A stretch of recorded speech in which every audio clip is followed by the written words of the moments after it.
نحمده ونصلي على رسوله الكريم اما بعد فاعوذ باللہ من الشیطان الرجیم بسم اللہ الرحمن الرحیم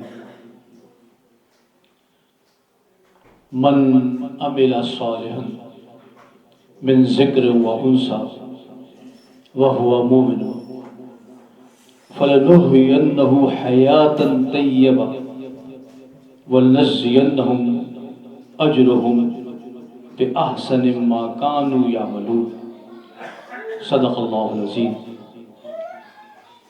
قال اللہ تبارک و تعالی فی شان حبیبہ ان اللہ وملائکتہ یصلون علی النبی یا ایہا الذین آمنوا صلوا علیہ وسلموا تسلیما اللہم صلی علی سیدنا محمد وعلی آل سیدنا محمد وبارک وسلم صلاۃ و سلاما علیک یا سیدی یا رسول اللہ. ماہ رجب المرجب ہے. اس ماہ میں کائنات کی سب سے عظیم ہستی اولیاء اللہ میں شیر خدا علی المرتضیٰ کرم اللہ وجہ الکریم کی ولادت باسعادت ہوئی. اسی ماہ میں میری والدہ محترمہ کا بھی وصال ہوا. تو میں نے سوچا کہ اپنی والدہ کے ایصال کے لیے شیر خدا کے ذکر کی یہ محفل سجائی جائے. بالعموم لوگ ایصال ثواب کے لیے قرآن خوانی کرتے ہیں، لیکن یہ نہ سمجھنا کہ ذکر اہل بیت کے اندر کچھ کم ثواب ہوتا ہے.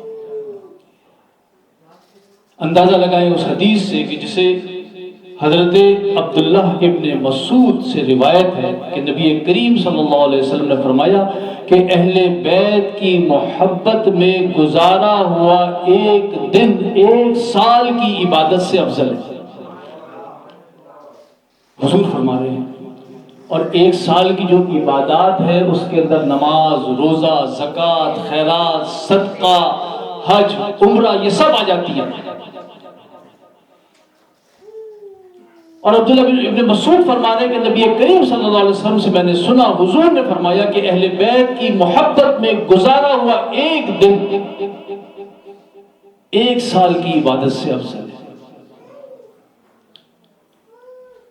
اس ذکر کی کیا شان ہے. ینابع المعدد میں یہ حدیث ہے اور یہ ینابع المعدد اہل سنت والجماعت کی کتاب ہے. مفتی محمد سلیمان قندوزی حنفی رحمۃ اللہ علیہ کی یہ تصنیف. اس میں وہ یہ حدیث بیان کرتے ہیں کہ حضور اقدس صلی اللہ علیہ وسلم نے فرمایا کہ جس جگہ پر ہمارا ذکر ہوتا ہے، یعنی میرا اور میرے اہل بیت کا، حضور فرماتے ہیں کہ جس جگہ پر ہمارا ذکر ہوتا ہے اس جگہ پر فرشتوں کا نزول ہوتا ہے. فرشتے ذکر سن کر جب واپس جاتے ہیں آسمانوں کی طرف تو آسمانوں کے فرشتے ان سے پوچھتے ہیں کہ تم لوگ کہاں سے آ رہے ہو کہ تم سے بڑی شاندار، بڑی بھینی بھینی خوشبو آ رہی ہے. تو یہ فرشتے جو زمین سے گئے تھے یہ انہیں بتاتے ہیں کہ ہم محمد اور آل محمد کی ذکر کی مجلس سے آ رہے ہیں. تو وہ فرشتے کہتے ہیں آسمانوں والے کہ ہمیں بھی اس جگہ لے چلو، ہم بھی وہ ذکر سنتے ہیں. تو یہ فرشتے کہتے ہیں کہ ذکر تو وہ ختم ہو گیا، لوگ منتشر ہو گئے، اپنے گھروں کو چلے گئے. تو آسمانوں کے فرشتے کہتے ہیں کہ محفل برخاست ہو گئی، لوگ گھروں کو چلے گئے. تو کیا ہوا؟ زمین کا وہ قطعہ تو اسی جگہ موجود ہے جہاں پہ ذکر اہل بیت کیا گیا، چلو چل کے اس قطعے کی ہی زیارت کر لیں. تو یہ اس قدر عالی شان ذکر ہے کہ فرشتے زمین کے اس ٹکڑے کی زیارت کے لیے آتے ہیں جہاں یہ ذکر ہو رہا تھا. قرآن مجید فرقان حمید کی جو میں نے آیت تلاوت کی، اس میں اللہ عز و جل نے فرمایا من عمل صالحا من ذکر و انثى، کہ مردوں اور عورتوں میں سے جو بھی نیک عمل کرے، عمل صالح کرے، صالحین جیسا عمل کرے، وَهُوَ مُؤْمِنٌ، اور شرط لگا دی کہ وہ مومن ہو، کیونکہ نیک کام جو ہیں وہ غیر مسلم بھی کرتے ہیں، ان کی بھی NGOs ہوتی ہیں، وہ بھی خلق خدا کی خدمت کر رہے ہوتے ہیں۔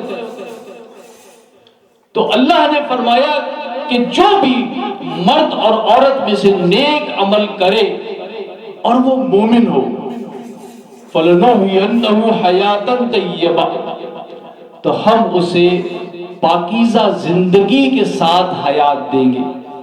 وَلَنَجْزِيَنَّهُمْ أَجْرَهُمْ بِأَحْسَنِ مَا كَانُوا يَعْمَلُونَ، اور جو اس نے یہ عمل کیا اس کا ہم اسے بہترین جزا، بہترین صلہ عطا کریں گے۔ اب غور کریں، قرآن مجید میں اللہ نے اس جزا کا وعدہ، اس عطا کا وعدہ، حیات طیبہ کے ساتھ ان کی زندگی کا وعدہ جو کہ برزخ میں ہے، جو کہ آخرت میں ہے، ان کے ساتھ فرمایا کہ جو نیک عمل کرے شرط یہ ہے کہ وہ مومن ہو۔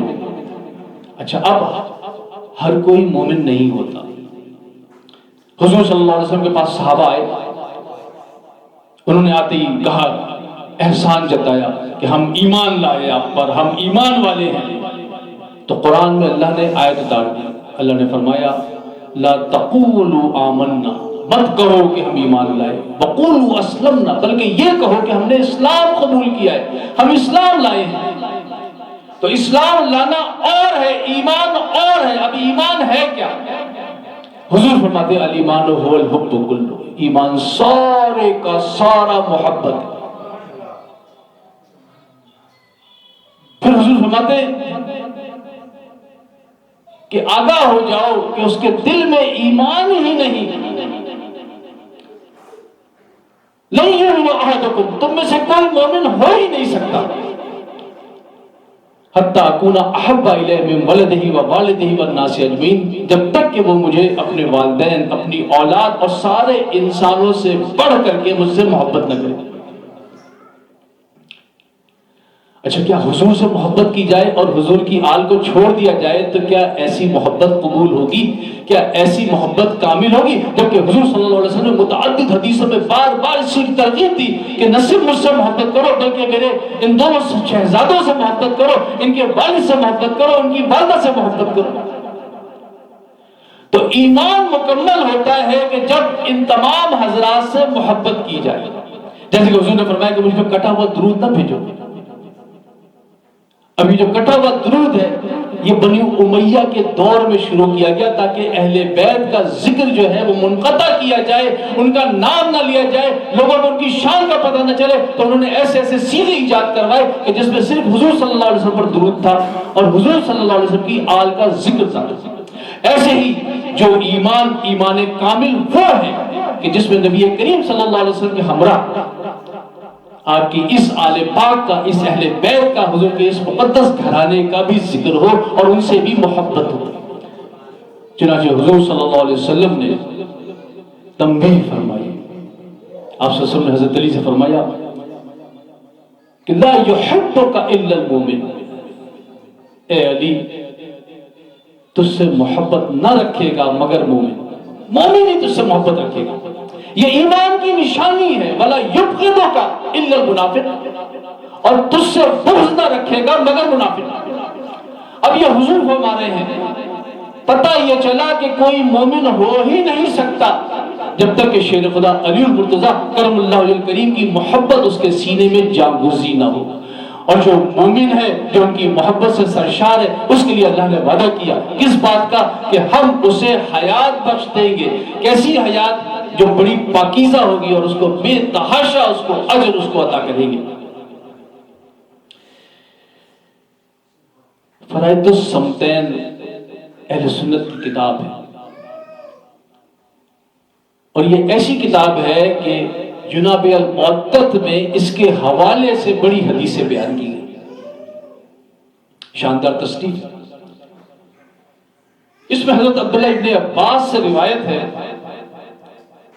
کہ حضور اقدس صلی اللہ علیہ وسلم نے فرمایا کہ جو شخص اس بات پر خوش ہو، جو یہ چاہے کہ اس کی زندگی میری زندگی کی طرح ہو.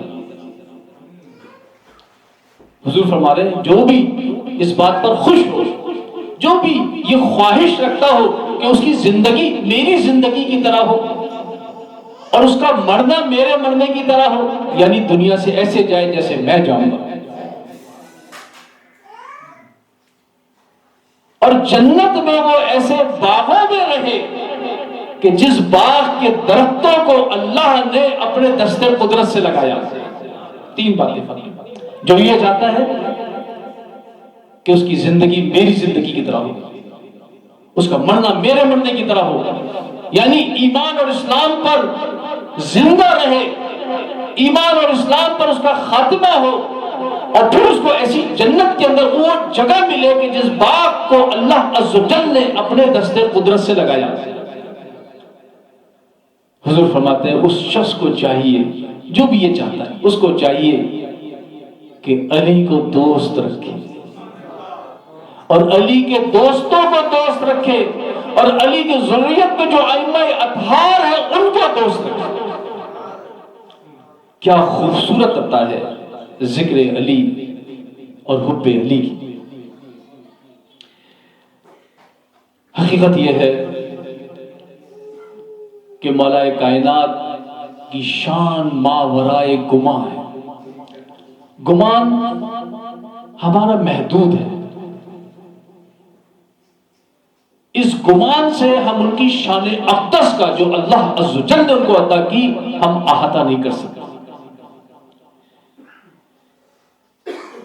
اور ان کی شان کا کیسے اندازہ لگائیں کہ جملہ صحابہ میں حقیقت محمدیہ صلی اللہ علیہ وسلم کا ظہور شیر خدا کی ذات والا گرامی میں ہوا. اس وجہ سے یہ تمام صحابہ میں ممتاز بھی ہیں. اور حقیقت محمدیہ وہ ہے کہ جس کے بارے میں خود حضور فرما رہے ہیں کہ لم یعرفنی حقیقتا غیر ربی، کہ میری اس حقیقت کو رب کے علاوہ کوئی جانتا ہی نہیں. پتہ چلا شیر خدا کی حقیقت وہ ہے، آپ کی شان و عظمت وہ ہے کہ اللہ اور اس کا رسول ہی جانتے ہیں، اس کے علاوہ کوئی اور غیر اس پر کما حق و واقف نہیں. آپ ایسے خصائص کے ساتھ منفرد ہیں جملہ صحابہ میں کہ جو کسی اور کے نصیب میں نہ آئی. میں نے غور کیا کہ ہمارے جو علماء ہیں وہ حضرت علی کا ذکر کیوں نہیں کرتے، تو یہ بات سامنے آئی کہ وہ اس لیے ذکر نہیں کرتے کہ جب ان کا ذکر کریں گے تو ان کے ان خصائص کو، ان کے ان فضائل کو، ان کے ان صفات کو بیان کرنا پڑے گا، اور جب وہ بیان کریں گے تو ان کے اس خود ساختہ عقیدے کا جو فضیلت کے بارے میں انہوں نے متعین کیا ہوا ہے اس پر زک لگے گی. وہ تو تابعدار ہیں، زور شور سے سارا سال کہتے رہتے ہیں کہ حضور صلی اللہ علیہ وسلم کے بعد بعد از انبیاء بالتحقیق فلاں ہے، پھر فلاں ہے، پھر فلاں ہے. لیکن جب شیر خدا کے اگر فضائل لوگوں کے سامنے بیان کیے تو لوگ یہ سوچنے پہ مجبور ہو جائیں گے یہ تو وہ فضائل ہے جو کسی اور کو نصیب ہی نہیں.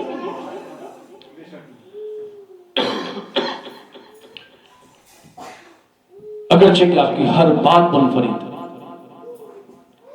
لیکن چند باتیں جن میں سے یہ کہ حضور صلی اللہ علیہ وسلم فرمایا کہ انا و علی من نور واحد، کہ میں اور علی ایک ہی نور واحد سے. وہ نور جو آدم علیہ السلام کی پیشانی میں رکھا گیا، وہ نور جو نسل در نسل منتقل ہوتا ہوا حضرت عبد المطلب میں آیا، یہاں سے وہ نور 2 حصے ہوئے. ایک حصے کا ظہور حضرت عبداللہ کے ذریعے نبی کریم صلی اللہ علیہ وسلم کی ذات مقدسہ میں ہوا، اور ایک حصے کا ظہور حضرت ابو طالب کے ذریعے شیر خدا کی صورت میں ظاہر ہوا.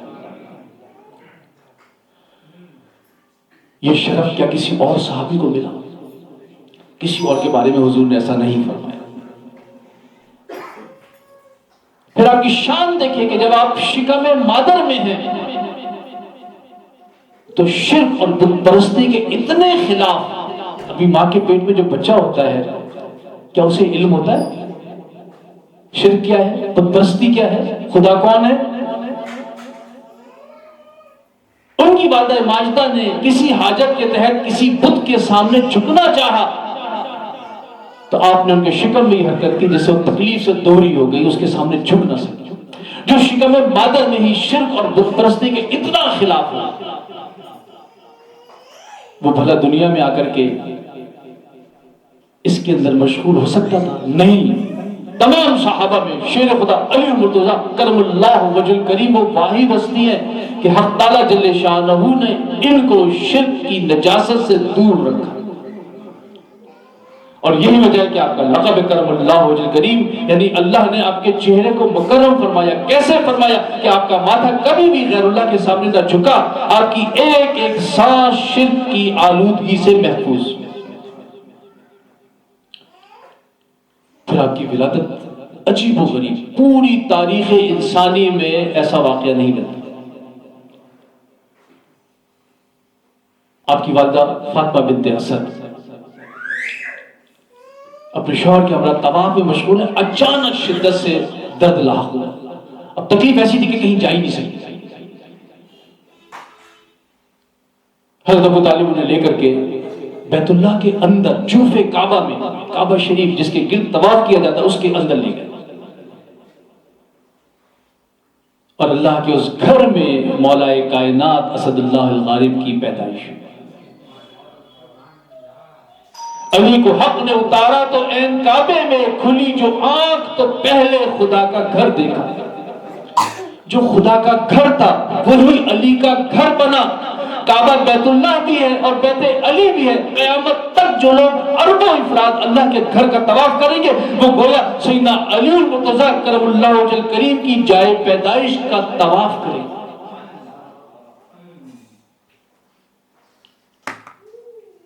پیدا ہوئے، آنکھیں بند ہیں، حضور کو خبر ہوئی۔ حضور آئے، انہیں اپنی گود میں لیا، اور حضور کی خوشبو محسوس کرتے ہی انہوں نے آنکھیں کھولی اور دنیا میں آ کے سب سے پہلے رخ مصطفیٰ صلی اللہ علیہ وسلم پر نظر ڈالی۔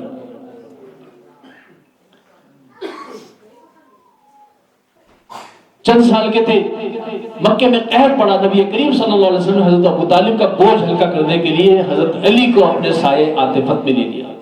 حضور ان کی تربیت فرماتے رہے یہاں تک کہ حق تعالیٰ جل شانہ نے آپ کو اعلان نبوت کا حکم دے دیا، بطور نبی مبعوث فرما دیا۔ اور جب مبعوث فرمایا تو سب سے پہلے ایمان لانے والے یہ حضرت علی کا لشکر۔ حضرت عباس میں حضرت حمزہ میں ایک دفعہ بحث ہو گئی۔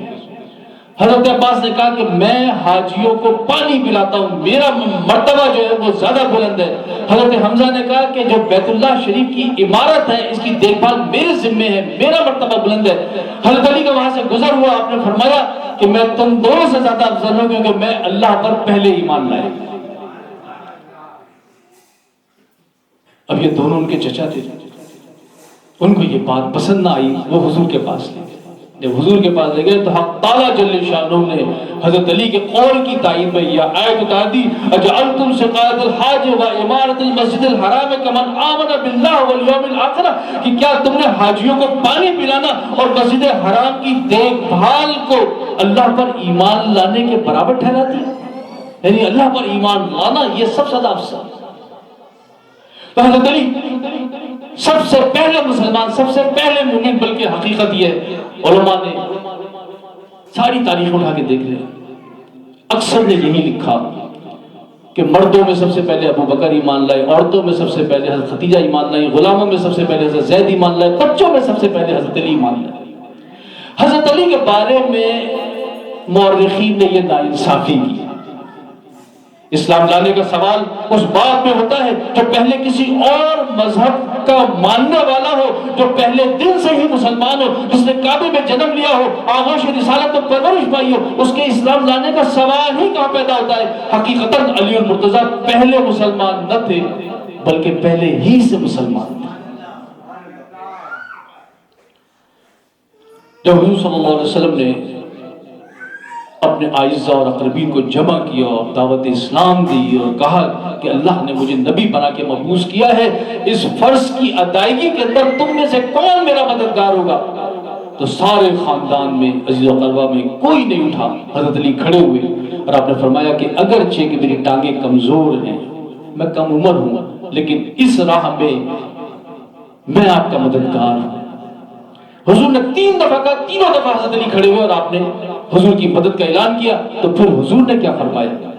حضور صلی اللہ علیہ وسلم فرمایا کہ علی میرا وصی ہے اور اس کی اطاعت تم پر لازم ہے۔ شب ہجرت حضور اقدس صلی اللہ علیہ وسلم پر عملاً اپنی جان نچھاور کرنے کا شرف بھی سب سے پہلے آپ کو نصیب۔ جانتے تھے کہ آج حضور کے بستر پہ لیٹنے والا بچ نہیں سکتا، کفار مکہ نے چاروں طرف سے مکان کو گھیرا ہوا ہے، ان کے یہ ارادے ہیں۔ حضور نے ان کو لٹایا کہ تم یہ امانتیں لوٹا کر کے مدینہ منورہ آ جانا، اور حضور ان کفار کے درمیان خاک پھینکتے ہوئے ان کے سروں پہ گزر گئے، ان کو پتہ ہی نہ چلا۔ اور یہاں حضرت علی ایسے سکون کے ساتھ سوئے کہ فرماتے ہیں ایسی نیند مجھے کبھی آئی ہی نہیں۔ تو اپنی جان کو حقیقتاً عملاً پریکٹیکلی پہلی مرتبہ سب سے پہلے حضور صلی اللہ علیہ وسلم پر انہوں نے قربان کیا۔ پھر مدینہ منورہ پیدل آپ نے ہجرت فرمائی، پیدل ہجرت فرمائی،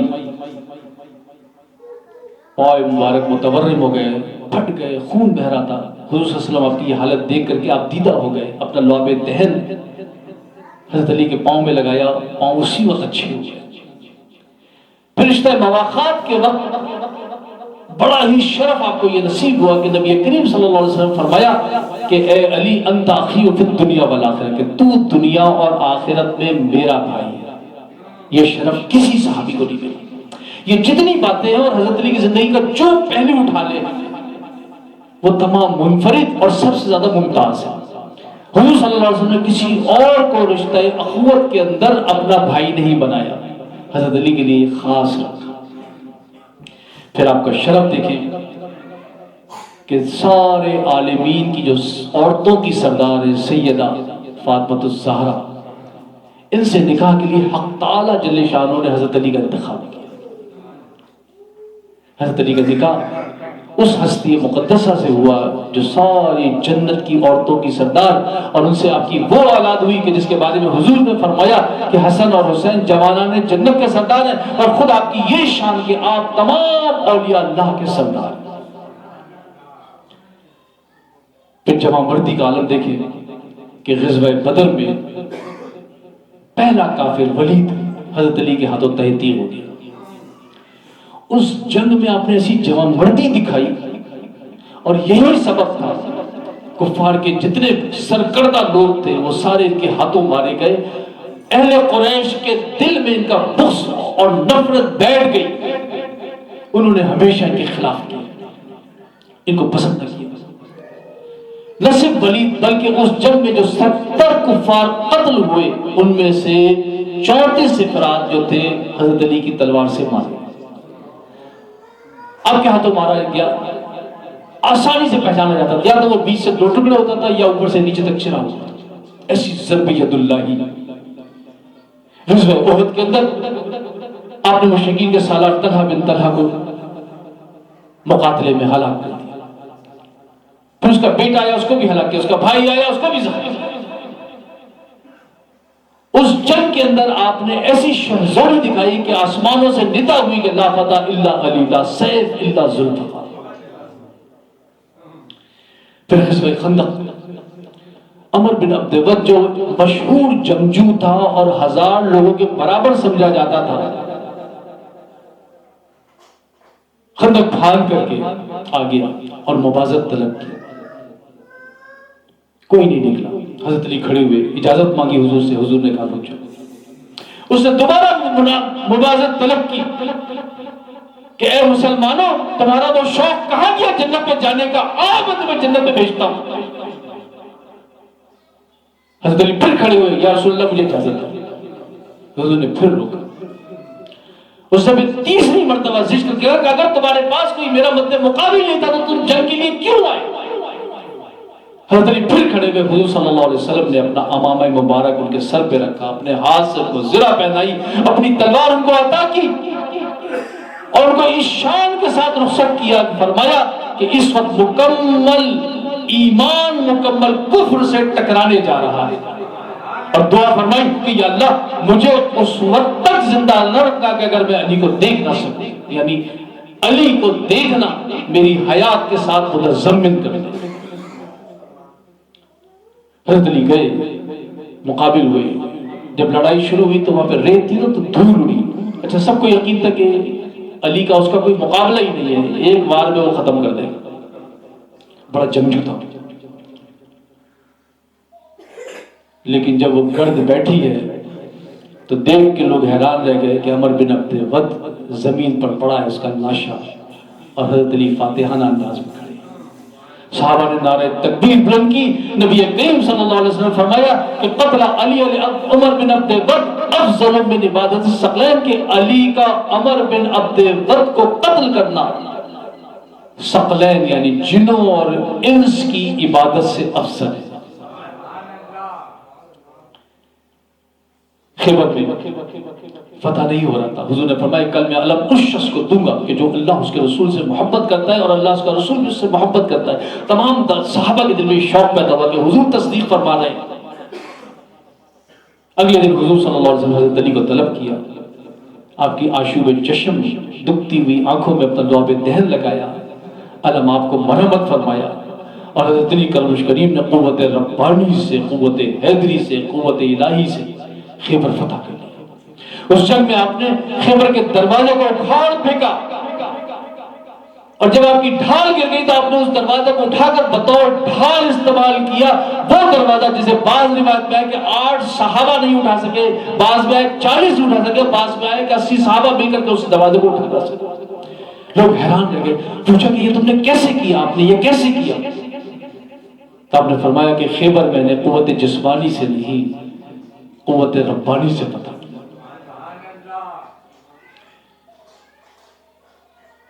پھر نبی کریم صلی اللہ علیہ وسلم نے اپنی شان اقدس میں جو فرمایا کہ من کنت مولاہ فہذا علی مولا، جس کا بھی میں مولا ہوں، جس کا بھی میں مولا ہوں، علی اس کے مولا ہے۔ یہ بھی شرف کسی بھی صحابی کو نصیب تھا۔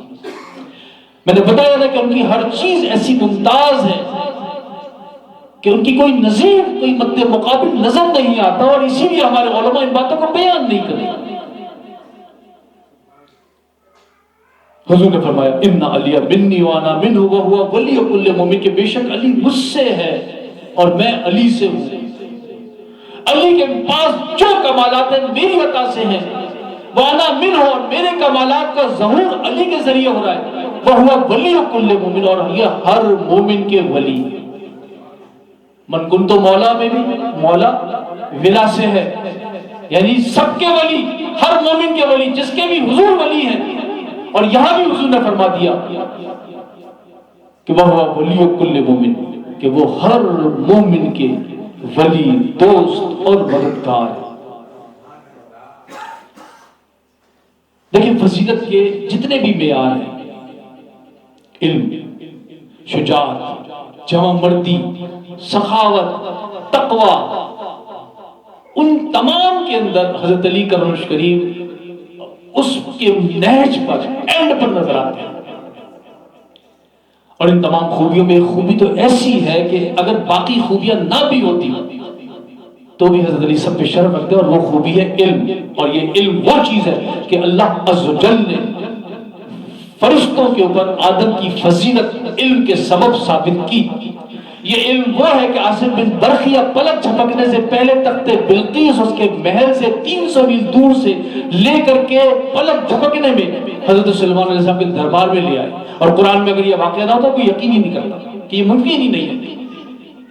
اور جب پوچھا گیا کہ یہ کیسے ممکن ہوا تو اللہ نے اس کا جواب دیا وَإِنْدَهُ مِنْ عِلْمِ الْكِتَابِ، کہ اس کے پاس کتاب کے علم میں سے کچھ تھا۔ اور شیر خدا کی وہ شان ہے کہ اللہ فرما رہا ہے کہ ان کے پاس سارا علم کتاب ہے۔ قُلْ كَفَى بِاللَّهِ شَهِيدًا بَيْنِي وَبَيْنَكُمْ، آپ فرما دیں کہ اللہ میرے اور تمہارے درمیان کافی گواہ ہے۔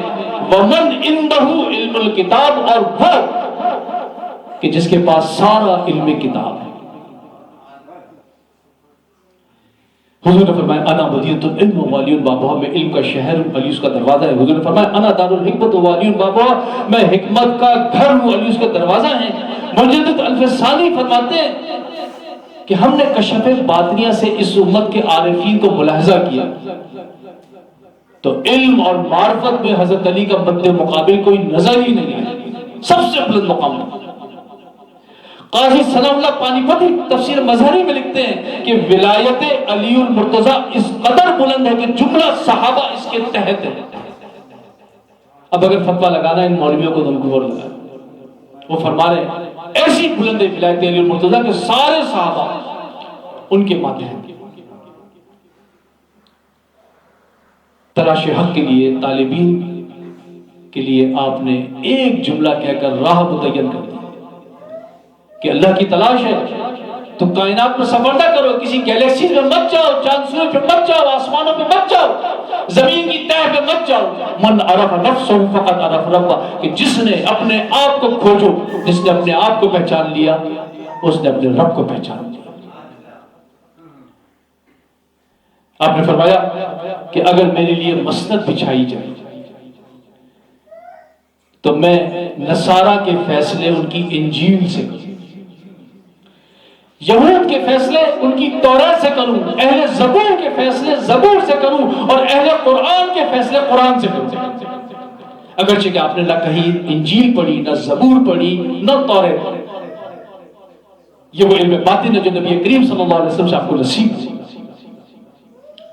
آپ نے فرمایا کہ مجھے حضور نے ہاں میم عین سین قاف کی تعلیم میں قیامت تک ہونے والے ہر چیز کی خبر دی۔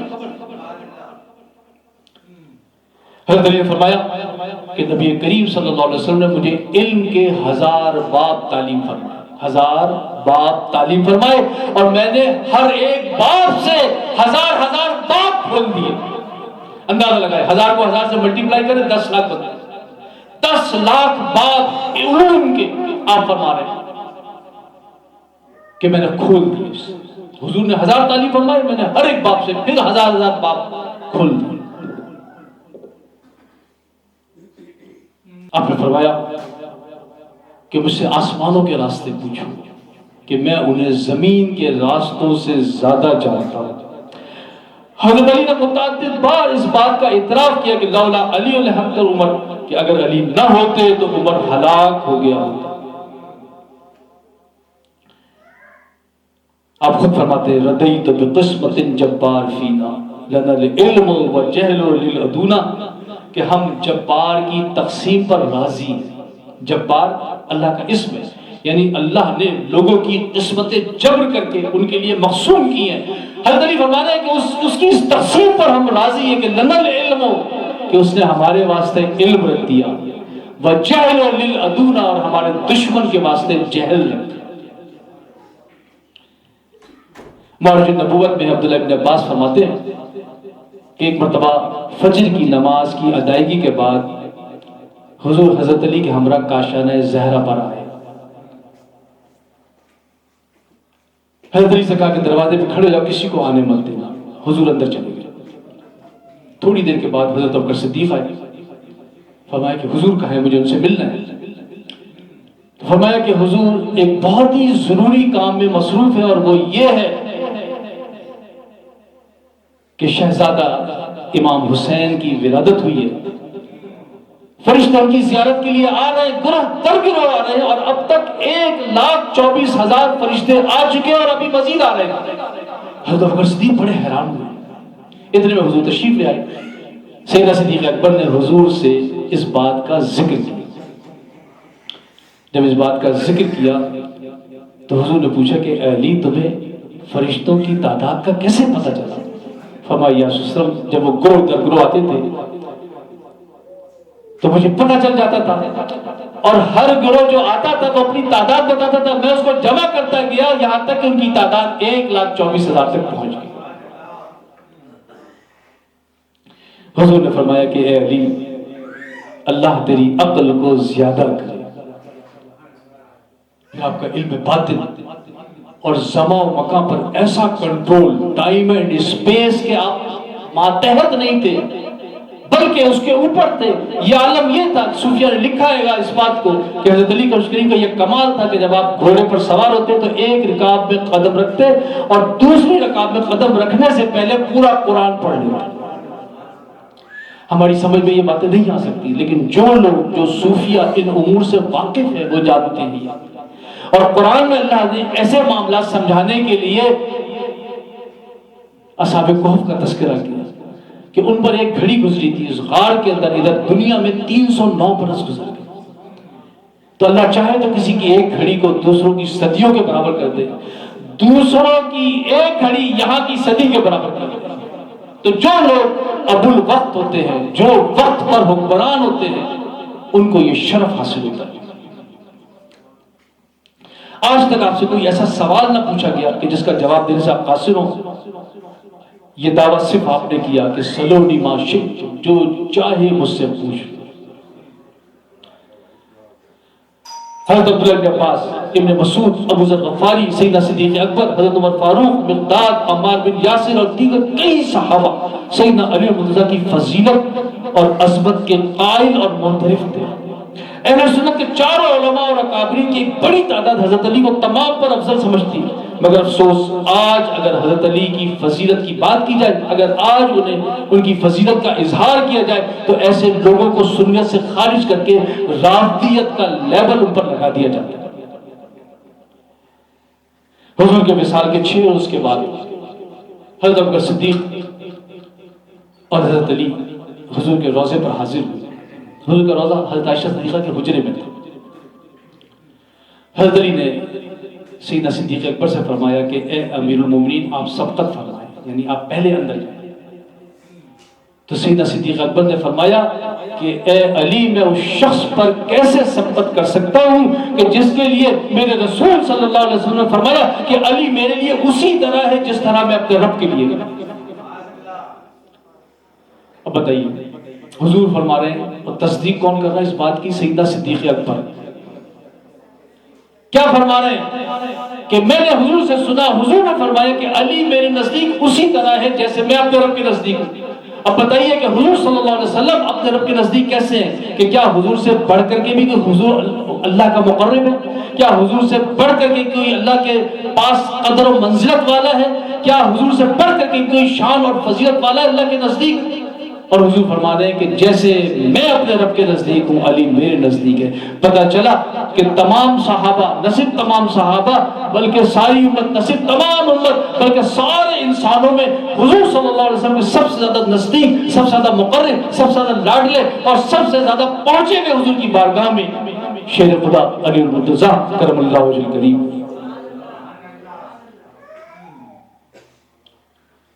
ہمارے امام ابو حنیفہ، انہوں نے بیعت کی تھی امام زید سے. امام زید صاحبزادے ہیں حضرت امام زین العابدین کے، محمد باقر اور امام زید. جو منصب امامت ہے وہ حضرت باقر کے پاس آیا، لیکن یہ بڑے جلیل، بڑے بہادر، بڑے لیڈر تھے، قرآن کا سب سے زیادہ علم رکھنے والے اہل بیت. انہوں نے سے بیعت کی. اس وقت کے خلیفہ کے خلاف جب انہوں نے جہاد کا اعلان کیا تو امام ابو حنیفہ نے ان کی مدد کے لیے 30,000 دینار بھیجے. امام ابو حنیفہ اس وقت علیل تھے، شریک نہ ہو سکے، مگر آپ نے فرمایا کہ زید کی یہ جو جنگ ہے، یہ جو لڑائی ہے، یہ غزوہ بدر کی مثل ہے. خلیفہ کو سب باتیں پتہ چلی. اس نے منصب قضا کے اوپر بیٹھنے سے انکار کا بہانہ بنا کر کے، اصل وجہ یہی تھی کہ یہ اہل بیت کے طرفدار تھے، ان کی تعریف و ثنا کرنے والے تھے، حضرت علی کی فضیلت کے قائل تھے. اور امام زید وہ ہیں کہ جو حضرت علی کی فضیلت کے قائل ہے لیکن شیخین کا ادب رکھتے تھے. ان سے یہ بیعت، خلیفہ نے کو قید کروا دیا اور اسی قید میں امام ابو حنیفہ کا انتقال. امام شافعی حضرت علی اور اہل بیت کی فضیلت کے معترف، ان کے اشعار گواہ، یہاں تک کہ لوگوں نے ان کے زمانے میں ان پر رافضیت کی تہمت لگائی، لیکن انہوں نے کہا کہ اگر ان کی فضیلت بیان کرنا، ان کا ذکر کرنا رفض ہے تو اے آسمان اور زمین تو گواہ ہے کہ میں رافضی ہوں. امام مالک، ان کا یہ عالم تھا کہ جب انہوں نے دیکھا کہ یہ ماویائی مولوی ہر جگہ حضرت علی پر سب و ستم کر رہے ہیں، لعنت و ملامت بھیج رہے ہیں منبروں پر، تو ان کے دل میں ایسی کراہیت پیدا ہوئی. امام اپنے وقت کے جلیل القدر امام، امیر المومنین فی الحدیث کا لقب ہے، انہوں نے باجماعت نماز پڑھنا، ایسے مولویوں کے پیچھے باجماعت نماز ترک کر دی، ان کے پیچھے جمعہ پڑھنا ترک کر دیا، ان کے پیچھے جنازے میں شریک ہونا ترک کر دیا، اور ایک دو دن نہیں 35 سال ان کا یہ حال رہا۔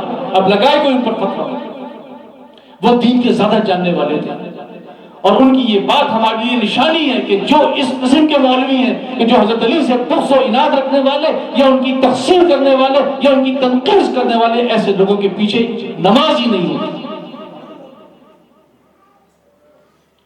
امام احمد بن حنبل اہل بیت کے مداح، مسند امام احمد میں سب سے زیادہ اہل بیت کی فضائل میں حدیث ہے، ان کا بیان کرنے والے خلیفہ وقت نے تنگ کر کے زج کر کے رکھا، مصائب و ابتلا کا پر نزول رہا، اور اسی حالت میں ان کا وصال ہے۔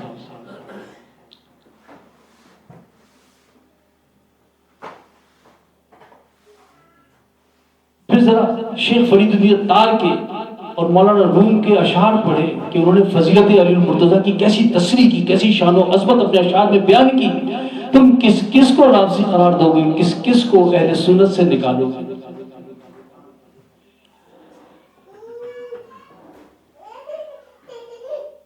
اصل میں یہ جو فضیلت ہے یہ کسی مولوی کے دینے سے نہیں مل جاتی، کسی پیڑ کے عطا کرنے سے نہیں مل جاتی، بلکہ فضیلت اس سے ہے جسے اللہ نے عطا کی۔ اللہ خود فرماتا ہے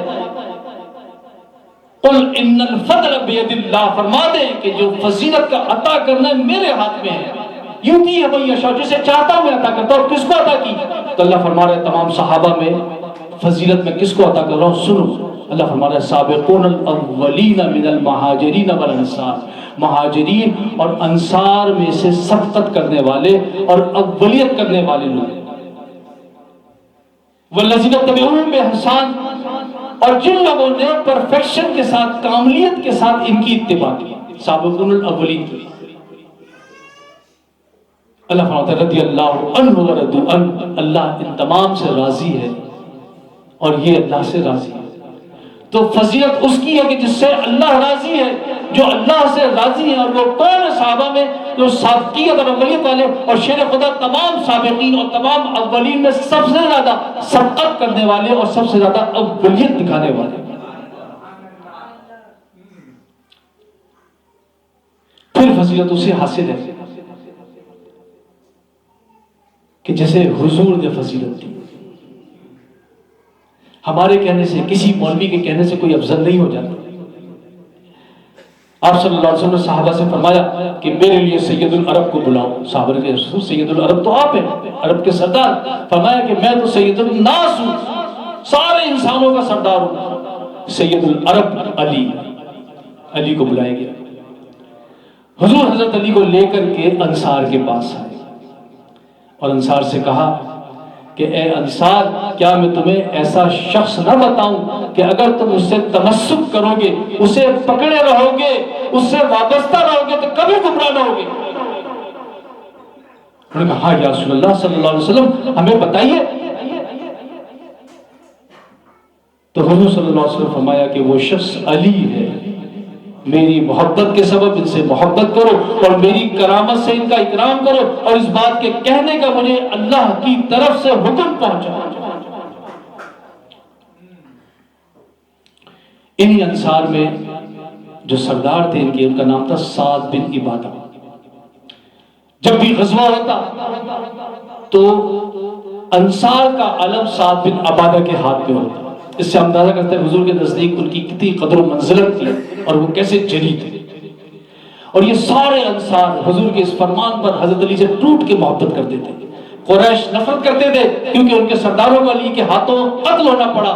انصار سارے حضرت علی سے محبت کرتے تھے، چنانچہ جس وقت خلافت کا فیصلہ کرنے کا وقت آیا تو سعد بن عبادہ نے اس کی مخالفت کی۔ وہ حضرت علی کی محبت لیے بیٹھے تھے، وہ حضرت علی کا شرف جانتے تھے۔ حضرت ابوبکر صدیق کو منتخب کر لیا گیا، لیکن سعد بن عبادہ نے حضرت ابوبکر صدیق کی بیعت نہیں کی، ان کو خلیفہ تسلیم نہیں کی۔ اب نکالو ان کو سنیت سے، کون نکالے گا؟ سعد بن عبادہ جیسی بزرگ ہستی۔ نہ حضرت ابو بکر کی بیعت کی، نہ حضرت عمر کی بیعت کی. یہاں سے انہوں نے ہجرت کی مدینے سے اور شام چلے گئے، اور شام میں ہی ان کا وصال ہوا. اور آج بھی شام میں ان کی قبر جو ہے وہ مرجع الخلائق ہے، وہاں سے فیض جائے. کس کس کو یہ سنیت سے نکالے گا؟ جناب المحدت میں حضور صلی اللہ علیہ وسلم فرمایا اگر کوئی 1000 برس عبادت کرے، احد پہاڑ کے برابر سونا خیرات کرے، 1000 حج کرے، اور صفا اور مروہ کے درمیان مظلومیت میں قتل کر دیا جائے، اے علی اگر وہ تجھے دوست نہ رکھے گا تو جنت میں داخل نہ ہوگا اور نہ ہی جنت کی خوشبو سونگھ سکے گا. حضور نے دعا فرمائی کہ یا اللہ حق کو وہی رکھنا جہاں علی ہو. یہ نہ فرمایا کہ علی کو وہاں رکھنا جہاں حق ہو. حضور نے حق کو علی کا پابند بنایا. حضرت عبداللہ ابن عباس دعا فرماتے تھے کہ اے اللہ ولایت علی المرتضیٰ کے صدقے مجھے اپنا قرب عطا کر. یہ تمام وہ ہیں جو حضرت علی کی فضیلت کے معترف تھے. حقیقتاً سارے صحابہ جلیل القدر صحابہ کی فضیلت کے معترف تھے. یہ تو حکمت تھی اس بات میں کہ حضرت بکر صدیق کو خلیفہ بنا جائے، وگرنہ سب جانتے تھے کہ ان کی شان، ان کی عظمت کیا ہے.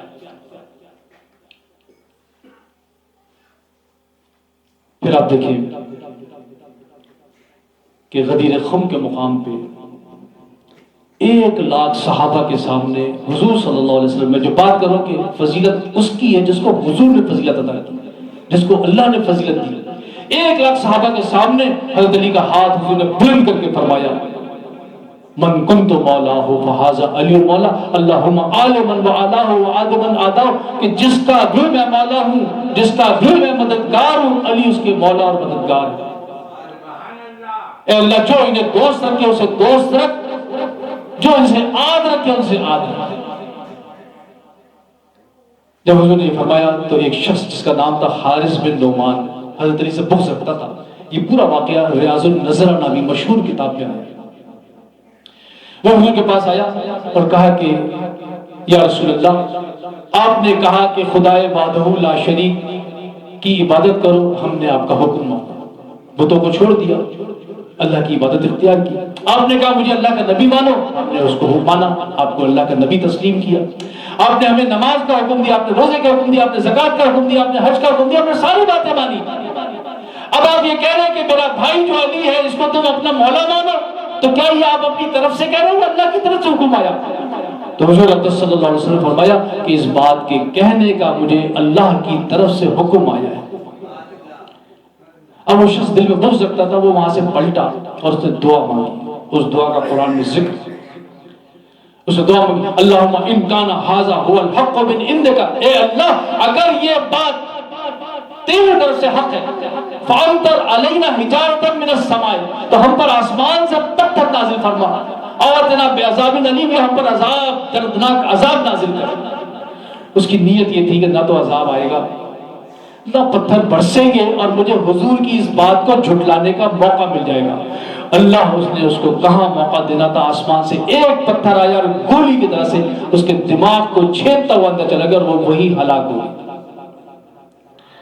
اب ذرا غور کریں، حارث بن نعمان صحابی تھا، اس نے اللہ کا انکار نہیں کیا، اس نے رسول کا انکار نہیں کیا، اس نے جو اسلامی تعلیمات ہے کسی کا بھی انکار نہیں کیا، لیکن ولایت علی المرتضیٰ کا انکار کرنے سے سب پر پانی پھر گیا. تو ولایت علی المرتضیٰ ایک ایسی چیز ہے کہ جو ایمان کے لیے لازم ہے. اگر اس کا انکار کیا جائے، اگر اسے نہ مانا گیا تو پھر ایمان پرفیکٹ نہیں ہوتا، کامل نہیں ہوتا. اور اگر کہیں خدا نہ خواستہ بغض علی آ گیا تو ایمان گیا، نفاق آ گیا.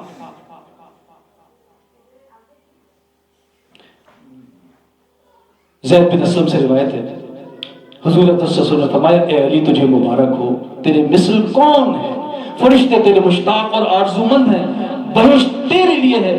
قیامت کے دن ایک نور کا ممبر میرے لیے نصب کیا جائے گا، ایک نور کا ممبر سیدنا ابراہیم علیہ السلام کے لیے نصب کیا جائے گا، اور ایک نور کا ممبر اے علی تیرے لیے نصب کیا جائے گا. ہم ان ممبروں پر بیٹھیں گے اور اس وقت فرشتے یہ کہیں گے کہ مرحبا مرحبا، کیا شان ہے آج کہ وسیع حبیب اور خلیل کے درمیان بیٹھا ہے، پھر جنت اور دوزخ کی چابیاں لائی جائیں گی اور اے علی میں وہ چابیاں تجھے عطا کر دوں گا۔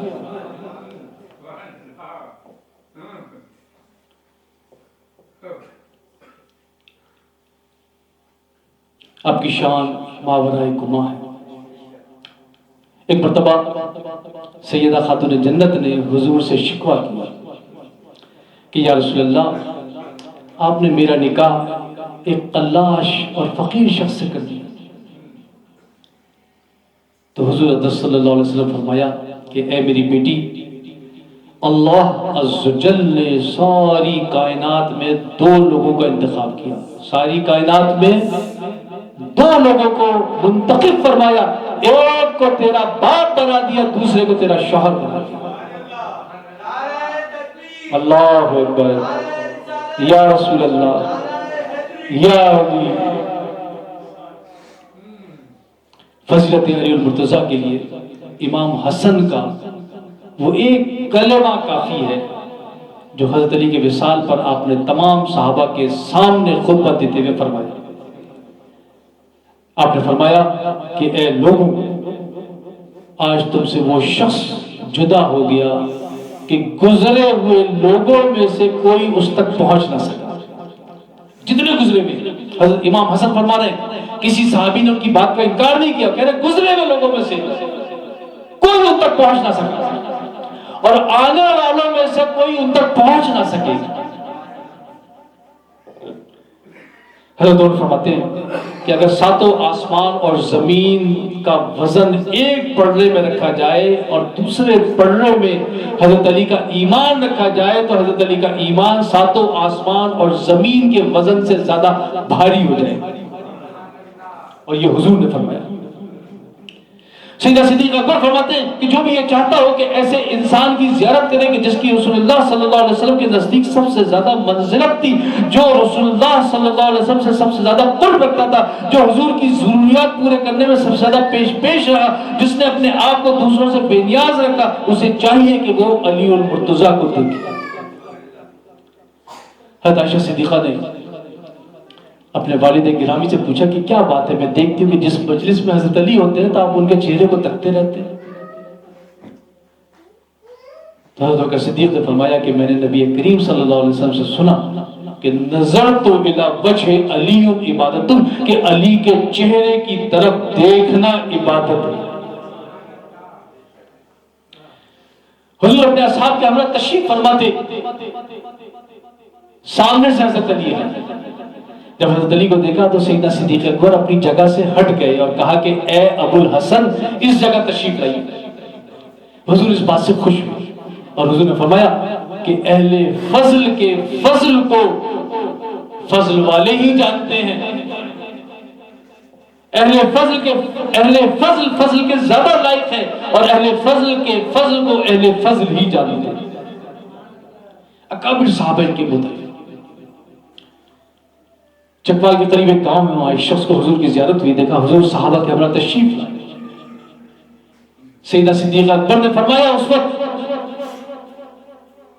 کہ ہم لوگ در والے ہیں، علی گھر والے ہیں۔ علامہ عبد البر بڑے جید عالم گزرے، اندلس سے ان کا تعلق تھا، ان کی کتاب الاستیاب بڑی مشہور کتاب ہے۔ اپنی اس کتاب میں عبد الرزاق سے نقل کرتے ہیں کہ حضور صلی اللہ علیہ وسلم نے فرمایا کہ اگر کوئی عمر کو ابو بکر پر فضیلت دے تو میں اس کو منع نہیں کرتا، اگر کوئی علی کو ابو بکر پر فضیلت دے تو میں اس کو منع نہیں کرتا، بشرط ہے کہ وہ ان دونوں سے محبت رکھے۔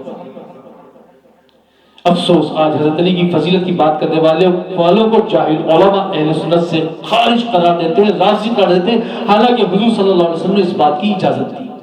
شرط کیا ہے کہ دونوں سے محبت رکھیں۔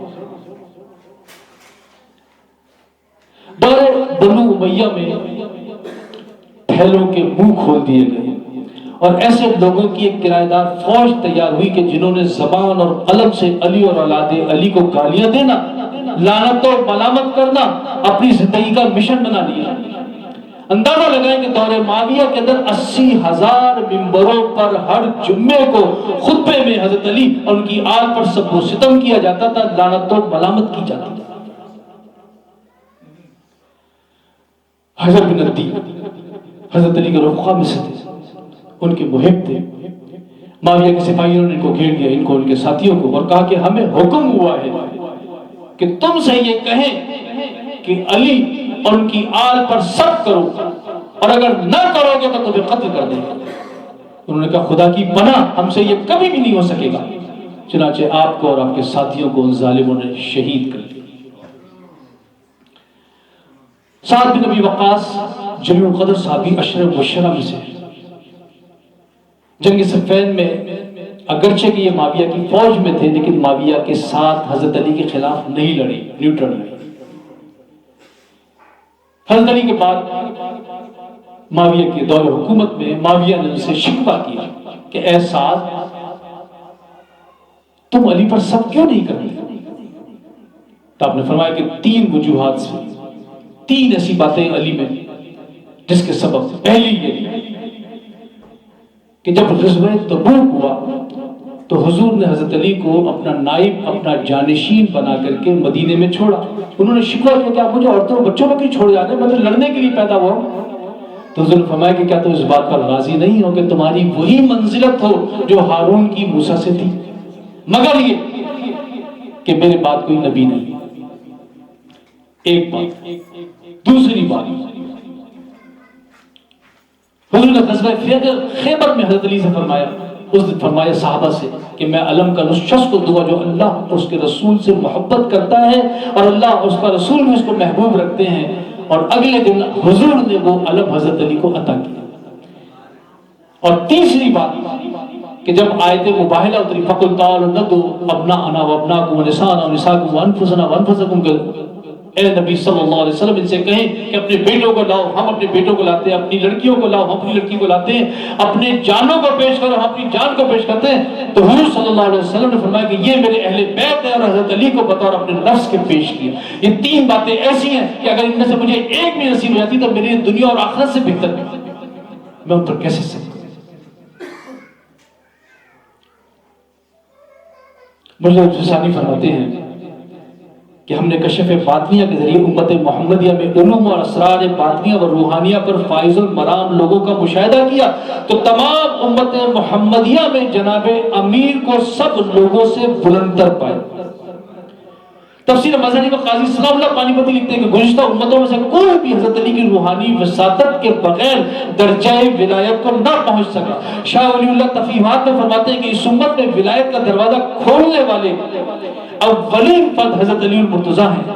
اب اس امت میں جسے بھی بارگاہ رسالت سے فیض ولایت ملتا ہے وہ یا تو نسبت علی المرتضیٰ سے ملتا ہے یا نسبت غوث الاعظم سے ملتا ہے، اور جان لو کہ نسبت غوث الاعظم بھی نسبت علی المرتضیٰ سے ہے۔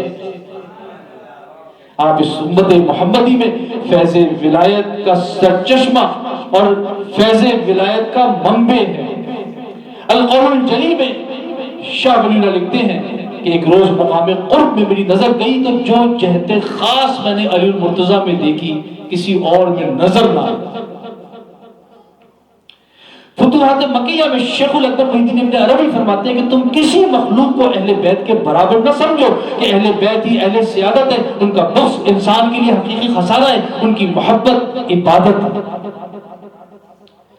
حضرت علی کی ایک اور خوبی جو آپ کو تمام صحابہ اور اولیاء میں سب سے زیادہ ممتاز کرتی ہے کہ وہ یہ کہ آپ کا ضبط نفس، بالعموم جتنے جوامر جتنے بہادر گزرے ہیں ان کو اپنے غصے پر قابو نہ تھا، ذرا سی بات پر سرکتا آ جاتے تھے، سامنے والے کو قتل کر دیتے تھے، ذرا سی بات برداشت نہیں ہوتی تھی۔ لیکن حضرت علی کشکری وہ واحد بہادر ہے کہ جو میدان کے بھی شیر ہیں اور اپنے نفس پہ بھی غلبہ رکھتے ہیں۔ کبھی بھی آپ نے غلبہ نفس کے سبب کسی پر غصہ نہ کیا، انتقام نہ لیا۔ اور کیا شاندار وہ واقعہ ہے کہ کافر کے ساتھ جنگ ہو رہی ہے، اس کو اپنے گرا کر کے قتل کرنے لگے تھے کہ اس نے آپ کے رخ انور پہ تھوک دیا، بجائے قتل کرنے کے، بجائے غضبناک ہونے کے آپ نے اس کو چھوڑ دیا۔ وہ حیران رہ گیا۔ مولانا روم نے یہ پورا واقعہ لکھا، اس نے کہا اے علی مجھے بتائیے تو کہ آپ مجھے قتل کرنے والے تھے اور میری اس حرکت سے تو آپ کے غیظ و غضب میں اور اضافہ ہونا تھا، یہ آپ نے کیا کیا؟ تو آپ نے فرمایا کہ پہلے میں تجھ سے اللہ کے لیے لڑ رہا تھا، اب نفس کی بات بیچ میں آ گئی۔ اب جب نفس کی بات بیچ میں آ گئی تو ہم نفس کے غلام نہیں ہیں، ہم خدا کے شیر۔ وہ اتنا متاثر ہوا کہ کلمہ پڑھ کر کے وہی مسلمان ہو گئے۔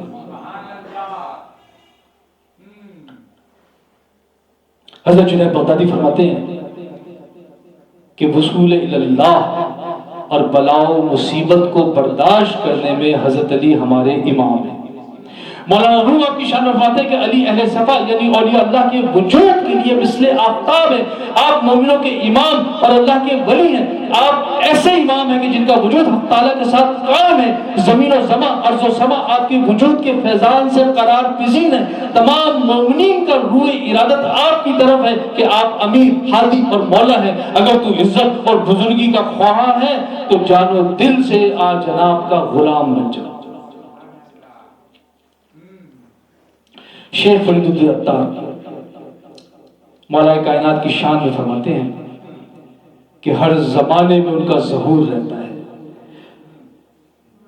وہ ہر جگہ حاضر ہوتے ہیں، ان کا وجود باطن میں ہر جگہ ہوتا ہے، کوئی جگہ ان سے خالی نہیں ہوتی۔ وہ ہمیشہ جہاں میں حقیقت کے ساتھ ظاہر و عیاں ہیں۔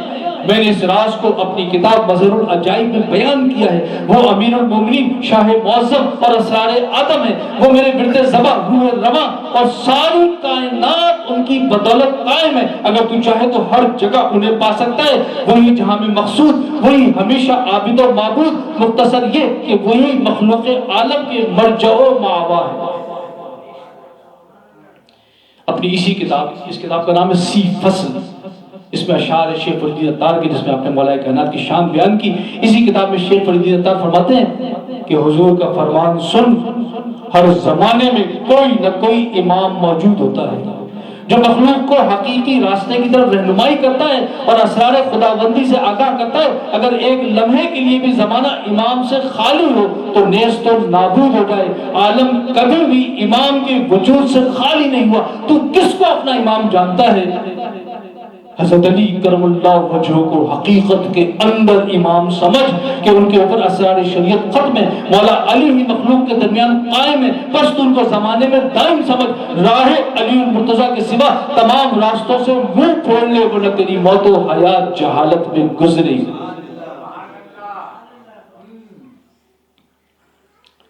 ذرا اندازہ لگائے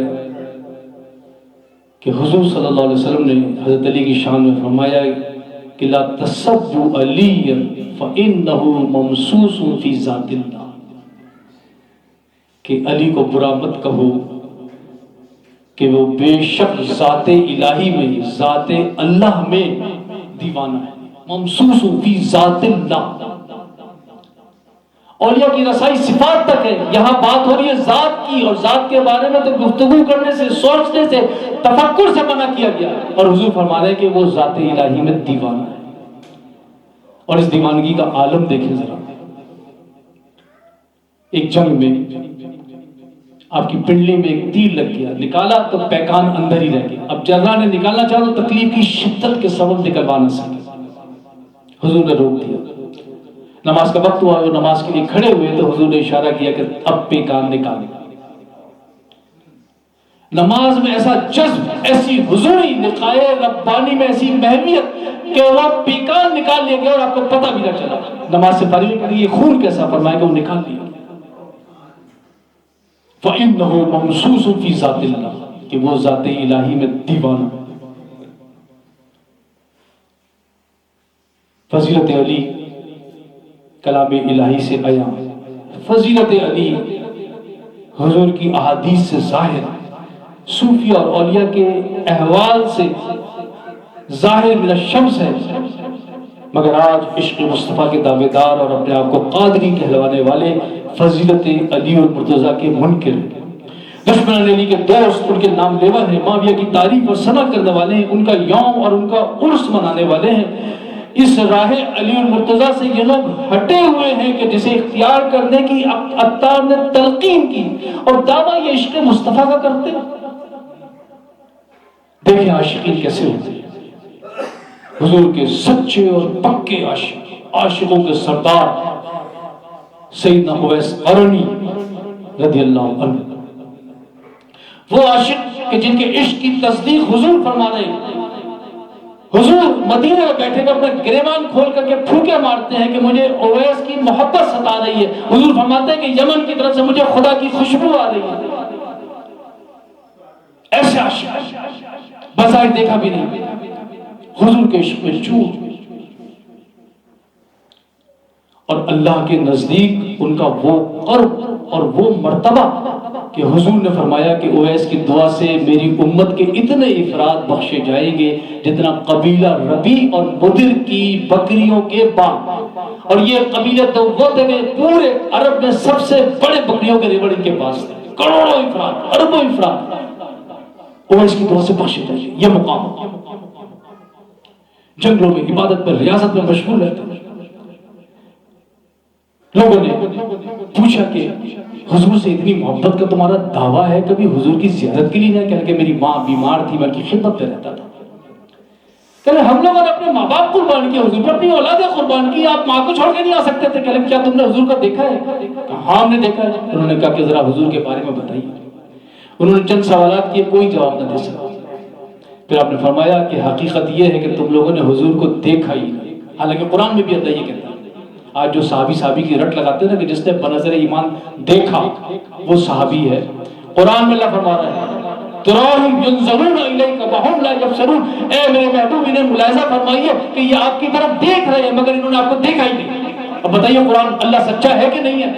اللہ کہہ رہے ہیں انہوں نے آپ کو دیکھا ہی نہیں. ظاہراً دیکھنا اور ہے، حقیقت محمدیہ کو دیکھنا اور ہے.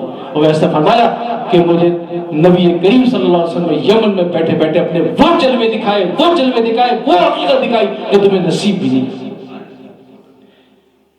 عبادت کا یہ عالم کہ پوری پوری رات سجدے سے گزار دیتے ہیں، پوری پوری رات رکوع میں، پوری پوری رات قیام میں. مگر جب انہیں پتا چلا کہ حضرت علی صفین میں معاویہ کے خلاف صف آ رہا ہے، گوشے تنہائی ترک کر دی، نماز روزے چلہ کشی عبادت سجود سب چھوڑا، حضرت علی کی خدمت میں آپ سے بیعت ہوئے اور کہا کہ اے علی مجھے تلوار عطا کرے. تلوار لی اور حضرت علی کی طرف سے اس بڑھاپے میں جمع مردی سے لڑتے ہوئے حضرت علی پر نثار ہو گئے. اور قیامت تک کے لیے عاشقان رسول کے لیے آپ نے راہ متعین کر دی کہ دیکھ لو عاشق رسول کس طرف ہوتا ہے. آج یہ عشق کے دعوے دار ہیں اور دشمنان علی کا ساتھ دے رہے، ان کا ذکر کرنے والے، ان کے فضائل بیان کرنے والے، ان کا یوم، ان کا عرس بنانے والے. یہ عشق ہے. عاشقوں کے لیے معیار مقرر کر دیا سیدنا اویس قرنی. پھر اپنے آپ کو قادری بھی کہتے ہیں. افسوس سیدنا غوث اعظم کا یہ کلام پڑھتے، ان کے طریقے کو اپنانے کی کوشش کرتے. سیدنا غوث اعظم کا کیا عالم ہے. آپ اپنے قصائد میں سے فرماتے ہیں، فارسی کا قصیدہ ہے گا، آپ نے فرمایا کہ دلم ظہر پہ محمد پرست و آل مجید، کہ میرا دل محمد اور ان کی برگزیدہ آل کی محبت سے پر ہے. کسی اور کی محبت کی گنجائش ہی نہیں ہے، کسی اور کے ذکر کی، کسی اور کے یوم منانے کی گنجائش ہی نہیں ہے. دلم ظہر پہ محمد پرست و آل مجید، میرا دل حضور کی اور ان کی برگزیدہ آل، مقدس آل کی محبت سے بھرا ہوا ہے. گواہ حال برست. اب میں اس بات کا تم کو کیا گواہ پیش کروں، میرے اس حال کا، میری اس کیفیت کا کہ میرا دل ان کی محبت سے پر ہے. گواہ حال منست از ہما حکایات. یہ جو میری تقریریں ہیں، یہ جو میرے بیانات ہیں، یہ جو میری حکایات ہیں، یہ جو میرے خطبات ہیں، یہ میرے حال کے گواہ ہیں. تو جو سچا اور پکا قادری ہے وہ اہل بیت کی محبت سے پر ہے. اور ایسے قادری سے حقیقت ہم نے دیکھے اپنے مرشد کو کہ سچے اور پکے قادری تھے، ان کا دل اہل بیت کی پنجت پاک کی محبت سے پر تھا. کوئی مجلس ذکر علی سے خالی نہ ہوتی تھی. وہ فرماتے تھے جب آپ آتے ہیں میرے پاس تو میں آپ کے سامنے ان کا ذکر کرتا ہوں، جب کوئی نہیں ہوتا تو اپنے آپ سے ان کی باتیں کرتا ہوں. یہ ہے ذکر علی. یہ نہیں کہ سال میں ایک دفعہ یوم علی منا لیا، ان کا ہر دن یوم علی ہوتا تھا. حضرت عمار بن یاسر، میں نے جو حدیث پیش کی تھی نا، حضور نے فرمایا نا کہ جو یہ چاہتا ہے کہ میری طرح زندگی گزارے، میری طرح سے مرے اور جنت کے ان باغوں میں اترے کہ جس کے باغ کے درخت اللہ نے اپنے ہاتھ سے لگائے ہیں، اسے چاہیے علی اور اس کے دوستوں کو اور ان کی ذریت کو دوست رکھے۔ آج علی کے دوستوں کا ذکر نہیں کیا، ان کا نام نہیں لیا جاتا، لوگ واقف ہی نہیں ہے حضرت عمار بن یاسر سے، لوگ جانتے ہی نہیں ہے کہ میثم بن تمار کون تھے، لوگوں کو پتہ ہی نہیں ہے کہ پیغمبر کون تھے۔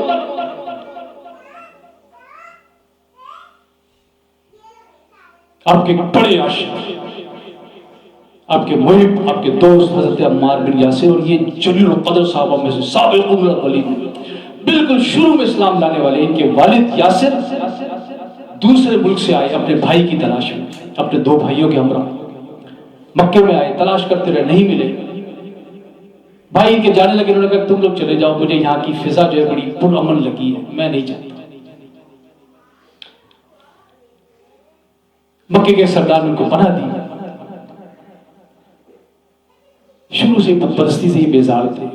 اس نے بہت بولا کہ ہمارے خداؤں کو زندہ کرو۔ انہوں نے کہا کہ اگر میں کسی کو خدا مانتا تو سمندر کو مانتا، کیا اس کی ہیبت ہوتی ہے، اگر میں خدا مانتا سورج کو مانتا کہ کتنا لوگوں کو نفع پہنچاتا، روشنی ہے اس میں توانائی ہے۔ انہوں نے ان بتوں کو سجدہ نہ کیا۔ اس نے اپنی کنیز سمیہ سے ان کا نکاح کر دیا، یاسر کی پیدائش، عمار بن یاسر کی۔ جب حضور صلی اللہ علیہ وسلم نے اعلان نبوت کیا تو یہ گھرانہ شروع میں فوراً ایمان لیا، کیونکہ ان کے دل کی بات تھی اس خدا وحدہ لا شریک کی عبادت کہ جس نے ساری کائنات پیدا کی۔ اہل عرب نے، سرداران عرب نے مظالم کے انبار لگا دیے، ظلم کی انتہا کر دی۔ اسلام کے پہلے شہید ان کے والدین عمار کے، حضرت سمیہ کو اس نے اونٹ کے ایک پاؤں اس اونٹ سے باندھا، ایک پاؤں دوسرے اونٹ سے، اور ان کو مخالف سے دوڑا دیا، 20 سے ان کا جسم دو ٹکڑے ہو گئے۔ ان کے والد کے پیٹ میں نیزہ مار کر کے ان کو شہید کیا۔ عمار بن یاسر کو آگ میں جھونک دیا۔ حضور صلی اللہ علیہ وسلم کا گزر ہوا، حضور نے فرمایا کہ اے آگ تو یاسر پر اسی طرح ٹھنڈی ہو جائے جس طرح تو ابراہیم پر ٹھنڈی ہوئی تھی۔ اب آگ جل رہی ہے، ان کا بال بھی بھیگا نہیں ہوا۔ اتنے ظلم کہ صحابہ کہتے تھے کہ بلال حبشی سے زیادہ مظالم قریش کے عمار نے سہی۔ مسجد نبی کی تعمیر ہو رہی ہے، لوگ ایک ایک اینٹ لا رہے ہیں، عمار دو دو اینٹ اٹھا کے لا رہے ہیں، چہرہ گرد آلود۔ حضور نے اپنے کپڑے سے ان کا چہرے سے گرد چھاڑی اور فرمایا کہ اے عمار تجھے مبارک ہو کہ تجھے ایک باغی گروہ شہید کرے گا۔ اس وقت پیشن گوئی فرمائی، سب نے سنا، سب جانتے تھے، سارے صحابہ جانتے تھے۔ یہ حضرت علی کے ساتھ رہے، ساتھ رہے، جنگ جمل ہوئی، حضرت علی کے ساتھ تھے۔ حضرت علی نے ان کو بھیجا کہ جا کے کوفے سے لوگوں کو لاؤ۔ یہ گئے کوفے کی مسجد میں، امام حسن کو کھڑا کیا، امام حسن نے خطبہ دیا اور یہ ان کے قدموں میں بیٹھے رہے۔ جب وہ فارغ ہوئے تو یہ کھڑے ہوئے اور انہوں نے کہا کہ لوگوں، حضرت عائشہ صدیقہ ہماری ماں ہے، ہمارے دل میں ان کی تعظیم ہے، لیکن کچھ ناخلف کم سمجھ لوگوں نے ان کو ہمارے مد مقابل کھڑا کر دیا۔ لیکن جان لو کہ میں نے نبی کریم صلی اللہ علیہ وسلم سے سنا کہ علی حق کے ساتھ ہے، حق علی کے ساتھ ہے، اور حضور نے ان کے لیے دعا کی کہ یا اللہ جس طرف بھی علی جائے حق کو تو اس طرف پھیر دیتا۔ جنگ جمل میں ان کے ساتھ رہے۔ اس کے بعد جب جنگ صفین ہوئی تو لوگوں نے دیکھا کہ 92 برس کا بوڑھا شخص، 92 برس عمر تھی، بھویں سفید تھی اور تلوار سوتے بڑی بے جگری کے ساتھ مخالفین کا قتل عام کر رہے تھے۔ لوگ حیران کہ ایک بوڑھا شخص اس عمر میں ایسی جوان مردی سے لڑتا۔ پہلے دن قتال کیا، دوسرے دن قتال کیا، تیسرے دن لڑتے ہوئے کچھ ذوق طاری ہوا۔ اب خیمے میں آئے، کہا کہ مجھے کچھ کھانے یا پینے کے لیے تو دودھ پیش کیا گیا۔ جب دودھ دیکھا تو آپ رو دیے، فرمایا کہ میرے نبی صلی اللہ علیہ وسلم نے فرمایا تھا کہ اے عمار اس دنیا میں تیری آخری غذا دودھ ہوگی۔ آپ نے دودھ نوش کیا، تلوار لی اور بڑی بہادری سے لڑتے ہوئے حضرت علی پر نثار۔ یہ وہ شخص ہیں، حضور نے فرمایا کہ 4 افراد کا نام لے کر کے جنت روز پکارتی ہے یا رسول اللہ۔ ان میں سے ایک حضرت عمار ہے کہ یا رسول اللہ عمار کب آئے گا، عمار کب آئے گا؟ اب میرے پاس وقت نہیں ہے میں بسم بن تمار کا عمر کے واقعات آپ کے سامنے بیان کروں۔ یہ حضور صلی اللہ علیہ وسلم کے حکم کے جاننے والے، حضرت علی کو حق پر سمجھنے والے، ان کا ساتھ دینے والے، ہمیشہ تو جو بھی حضرت علی کو دوست رکھے، جو ان کے دوستوں کو دوست رکھے، جو حضور کی ذریت کو دوست رکھے، حضور نے فرمایا کہ اس کا عالم یہ ہوگا کہ وہ اس کا جینا میرے جینے کی طرح، مرنا میرے مرنے کی طرح، اور جنت کے ان باغوں میں اترے گا کہ جن کو حق تعالیٰ جل شانہ اپنے حاصل ہے۔ تو اللہ عز و جل نے فرمایا کہ جو بھی عمل صالح کرے مرد اور عورت میں سے، اور اگر وہ مومن ہو تو ہم اسے حیات طیبہ کے ساتھ زندگی دیں گے اور بڑی جزا دیں گے۔ اور علی سے محبت کرنے والا ہی حقیقتاً مومن ہے، اور اللہ نے ایسے کے ساتھ پاکیزہ زندگی کے ساتھ ان کو حیات طیبہ کا وعدہ کیا۔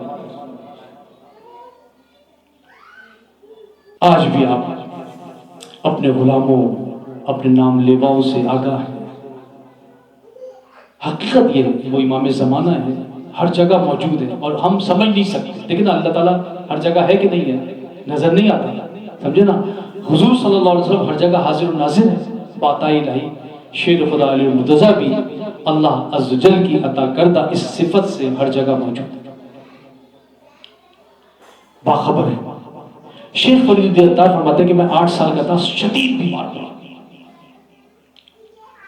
بچنے کی امید نہیں رہی، بستر میں پڑا ہوا تھا، آخری سانسیں چل رہی تھی، جسم میں زندگی کی رمق نہ تھی، سب گھر والے مایوس۔ کہتے ہیں میں نے دیکھا کہ میرے سرانے بڑے نورانی بزرگ، بڑے پرنور بزرگ کھڑے، اور مجھ سے کہہ رہے ہیں کہ بیٹا گھبراؤ نہیں، تم ٹھیک ہو جاؤ گے۔ انہوں نے میرے جسم پر اپنا دست اقدس پھینکا، جیسی جن کا ہاتھ میرے جسم سے لگا تو میرے جسم میں زندگی کی رمق توڑ گئی، میں دنگ رہ گیا۔ میرے دل میں خیال ہوا کہ یہ شاہ خوبہ اپنا نام بتائے، تو آپ نے فرمایا میں تجھے اپنا نام بتاتا ہوں، میں علی ہوں، تو عطار ہے، اب تو میری محبت میں اپنی زندگی گزارے گا، تو میرے فضائل اور مناقب سے لوگوں کو آگاہ کرے گا، تو میری شان کا بیان کرنے والا ہے۔ فرمایا کہ میں عطار علی کے تذکرے، ان کی شان، ان کی فضیلت کو اس کائنات پر لوگوں پر عیاں کرنے والا ہے۔ سلطان باہو فرماتے ہیں کہ میں سڑک کے کنارے کھڑا تھا، لڑکپن چھوٹی عمر میں تھا، میں نے دیکھا ایک بڑے پرنور بزرگ گھوڑے پر سوار تشریف لائے اور مجھے اپنے پیچھے بٹھا لیا، سوار کرا لیا۔ میں نے ڈرتے ڈرتے پوچھا کہ آپ کون ہیں، مجھے کہاں لے جا رہے ہیں؟ تو فرمایا کہ میں علی المرتضیٰ ہوں اور تجھے حضور کی بارگاہ میں حضور کے حکم سے لیے جاتا ہوں۔ مجھے حضور کی بارگاہ میں لے گئے، وہاں صحابہ اکرام موجود ہیں، حضرت ابوبکر صدیق نے مجھ پر اپنی توجہ فرمائی جس سے صدق و صفا سے میرا سینہ لبریز ہو گیا، حضرت عمر نے توجہ فرمائی جس سے میرے اندر عدل اور کفر و اسلام میں فرق کرنے والی تمیز ممیز ہوئی، حضرت عثمان نے مجھ پر توجہ کی جس سے میرا سینہ حیا سے، ایمان سے لبریز ہو گیا، پھر شیر خدا علی المرتضیٰ نے مجھ پر توجہ کی اور اس توجہ کا اثر یہ ہوا کہ میرا دل علم اور عشق سے، فقر سے بھر گیا۔ پھر حضور صلی اللہ علیہ وسلم نے مجھے سیدنا غوث اعظم کے حوالے کیا۔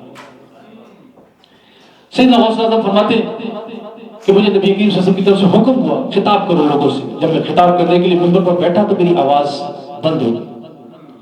میں نے کیا دیکھا کہ شیر خدا علی المرتضیٰ ظاہری آنکھوں سے دیکھ رہا تشریف لے آئے۔ فرمایا بیٹے کیا بات ہے، خطاب کیوں نہیں کرتے؟ فرمایا کہ فصحائے عرب کے سامنے مجھ سے بولا نہیں جا رہا۔ آپ نے کہا منہ کھولو، منہ کھولا تو آپ نے 6 مرتبہ اپنا لعاب دہن سیدنا غوث اعظم کے دہن مبارک میں ٹپکائے۔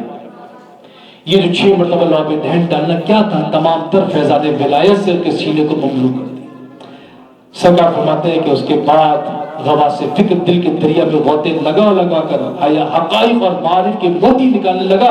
پھر میری زبان میں قوت گویائی پیدا ہوئی اور میں لوگوں میں بحث کرنے لگا. شاہ عبدالعزیز شاہ ولی اللہ کے صاحبزادے، ان کو خواب میں حضرت علی کی زیارت ہوئی. حضرت علی نے کہا کہ فلاں پٹھان نے پشتوں میں میرے خلاف کتاب لکھی ہے، تم اس کا رد کرو. تو انہوں نے فرمایا کہ حضرت مجھے تو پشتو آتی نہیں. کہنے لگے اس کی فکر نہیں کرو.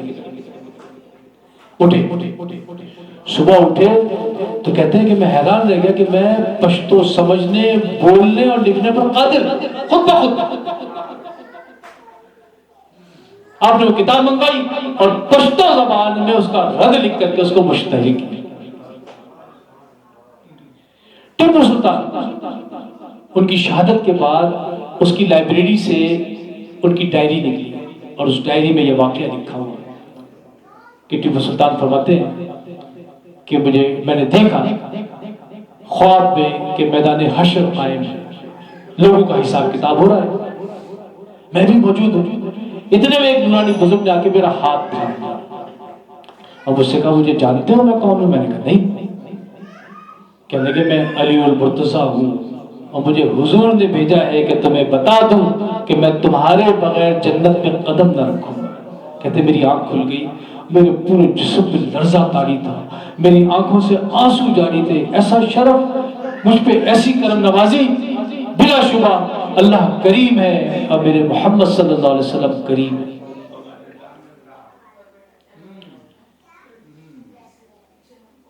ہمارے مرشد جن دنوں میں جنگلوں میں تھے، چلا کشی میں، تو اس راہ طریقت میں چھینا جھپٹی بہت ہوتی ہے، لوگ دوسروں کا حال سلب کر لیتے ہیں. فرماتے ہیں کہ ایک فقیر میرے پیچھے لگ گیا میرا حال سلب کرنے کے لیے، تو میں نے اس کے حملے سے بچنے کے لیے روحانی طور پر پرواز کی. پہلے آسمان چلا گیا، وہ وہاں پہ ہی پہنچ گیا، پھر دوسرے آسمان، تیسرے آسمان، ساتویں آسمان تک وہ پیچھے لگا. ساتویں آسمان پہ کیا دیکھتے ہیں؟ ہمارے مرشد نے فرمایا کہ سامنے سے شیر خدا علی المرتضیٰ تشریف لائے اور انہیں اپنے سینے سے لگا دیا اور اپنا دستار مبارک اتار کر ان کو پہنائی اور فرمایا کہ آج کے بعد تمہیں کوئی نہیں چھیڑ سکے گا. پھر باطن میں آپ کا نام تاج الفقراء کے نام سے مشہور ہے.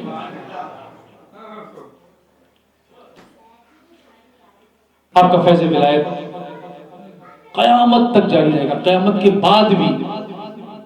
کیسے؟ علامہ ابن حجر مکی اہل سنت کے جید عالم اپنی کتاب صواعق محرقہ میں لکھتے ہیں، حرمین شریفین کے امام تھے، ان کی بات حتمی ہوتی ہے. علامہ ابن حجر مکی فرماتے ہیں کہ قرآن میں اللہ نے فرمایا وَقِفُوهُمْ إِنَّهُمْ مَسْئُولُونَ، سورہ صافات آیت نمبر 24. اس کی تفسیر میں فرماتے ہیں صواعق محرقہ میں، فرماتے ہیں کہ جب لوگوں کا حساب کتاب ہو جائے گا، جنتیوں کو جنت کی طرف، دوزخیوں کو دوزخ کی طرف ڈھکیل دیا جائے گا، تو دوزخ پر ان کو روک لیا جائے گا کہ ٹھہراؤ انہیں کہ ان سے پوچھا جائے گا. یا اللہ کیا پوچھا جائے گا؟ سارے سوالات تو پہلے ہو گئے، قبر میں ہی سوال ہونے شروع ہو گئے. من ربک وما دینک، تیرا رب کون ہے، تیرا دین کیا ہے. پھر اس کے بعد اعمال تولتے وقت ان کا حساب ہو رہا ہے. جس کی نیکیاں زیادہ اس کو جنت میں، جس کے گناہ زیادہ اس کو دوزخ میں. اب کون سی چیز پوچھنی ہے؟ اب فیصلہ ہو گیا کہ یہ جہنم کے حقدار ہیں، لیکن ان کو اللہ فرماتا ہے وقفوا، روکو انہیں، ٹھہراؤ، انہم مسئولون، کہ ان سے پوچھا جائے گا. تو علامہ ابن حجر مکی رحمۃ اللہ علیہ فرماتے ہیں صواعق محرقہ میں کہ اس وقت ان لوگوں سے ولایت علی المرتضیٰ کے بارے میں سوال ہے کہ تمہارا ان کے بارے میں کیا عقیدہ تھا، کہ جو ولایت علی المرتضیٰ پر ایمان رکھتے ہیں کہ جن کے ولی علی ہیں، کہ حضور نے فرمایا کہ وہ ولی کل مومن، کے ہر مومن کے یہ ولی ہیں، اور جن کا اس پر ایمان ہے کہ من کنت مولا فہذا علی مولا، جو علی کو اپنا ولی، اپنا مولا، اپنا مددگار سمجھتا ہے. ایسے تمام لوگوں کو باوجود اس کے کہ جہنم میں داخل کرنے کا حکم ہو چکا تھا، جنت میں بھیج دیا. ولایت علی المرتضیٰ وہاں بھی کام آئے گی، اور یہ قرآن اور یہ حضور نے بھی یہ جو فرمایا، میں نے پہلے حدیث بیان کی کہ جنت و دوزخ کی چابیاں ان کو عطا کی، جنت کے پروانے یہ تقسیم کی۔ شیر خدا علی المرتضیٰ کی شان ماورائے گماں ہے، ہماری عقلیں اس کو سمجھنے سے قاصر ہیں، ہم انہیں سمجھ نہیں سکتے، تو بیان کوئی کیا کرے گا؟ یہ تو چند وہ واقعات ہیں جو کتابوں میں آئے، جو تحریر کی صورت اختیار کر گئے، وگرنہ آپ کے اتنے واقعات ہیں کیونکہ اکابرین نے فرمایا کہ ازل سے آدم علیہ السلام سے لے کر کے آج تک بلکہ قیامت تک جو فیض ولایت ہے وہ انہی کے توسل سے تقسیم ہو رہا ہے۔ اب کس کس نبی کو آپ نے فیض دیا، کس کس ولی کو آپ نے فیض دیا، اور یہ میں نہیں کہہ رہا، مولانا جامی فرما رہے علی را علی اولیاء را دلیل است برہم، علی انبیاء را ولی نصیر، کہ علی جو ہے انبیاء کے دوست، انبیاء کے بھی مددگار۔ اللہ عز و جل سے دعا ہے کہ مولا کائنات کی سچی محبت ہمارے دلوں میں راسخ کر دے، ان کے دامن سے وابستہ رکھے، ان کے نام لیواؤں، ان کے دوستوں، ان کے محبوں میں ہمیں شمار کرے، اور ہمیں مرتے دم تک اس پر استقامت دے، اور قیامت میں آ جناب کے قدموں تلے ہم تمامی کو محشور فرمائے۔ وما علینا الا البلاغ۔